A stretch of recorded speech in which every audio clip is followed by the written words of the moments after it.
I, Aisha Jumwa Karisa Katana, being appointed a Cabinet Secretary of Kenya, do swear that I will at all times be faithful to the Republic of Kenya, that I will obey, respect, and uphold this Constitution of Kenya and all other laws of the Republic,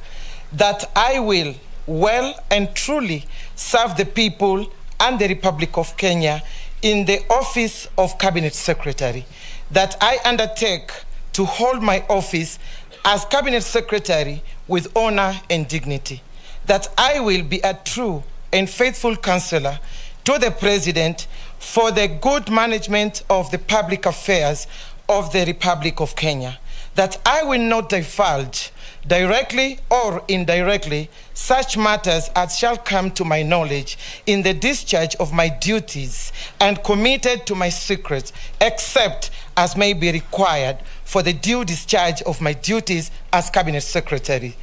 And I will perform my functions of my office conscientiously and to the best of my ability. So help me God.